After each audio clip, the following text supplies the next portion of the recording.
when I was about, I'd say about 12, 13. Like my mum started noticing I was doing things over and over again. I didn't know what it was. I just thought I was a bit weird. I just thought I liked things the way I liked them. The worst thing was leaving the house, because I had to check everything before I left. I used to go upstairs, check every window in my room, check all the plugs, and then go into the next room, check all the windows and all the plugs, go into the bathroom, check the windows, the taps, and anything that could cause a hazard. And then I went into my mum's room, I'd do all the same things, and I'd be every room every morning. And then I'd leave, and I'd have to stand there for it could last about 2 hours, checking the door, just constantly going like that. I'd walk off and I'd come back.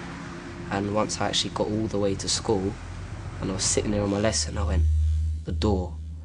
And I had to go home.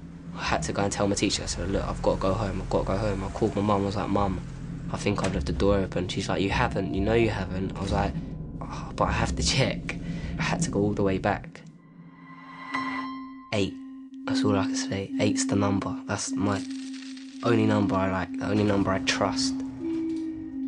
I like even numbers. Even though some numbers like at 6 even, I don't like it because it's made up of 2 3s. Everything had to be in 8s. I used to tap my teeth as well. 8. I went through stages of blinking, and I used to have to blink 8 times at a certain thing, then look at another thing and blink 8 times. It was on the telly as well. I had to blink at people's eyes. I had to look at their eyes and blink 8 times. There was a strong part of me that believed in it too much.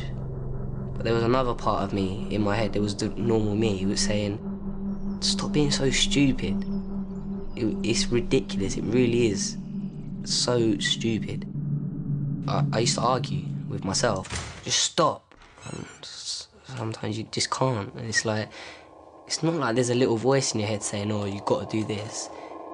It's just like, there's someone there, mate, pushing you, and they're pushing you, and they're pushing you, and it's like someone's injecting these thoughts into your head, saying, you've got to do it again, or this'll happen, or that'll blow up, or that's gonna catch on fire.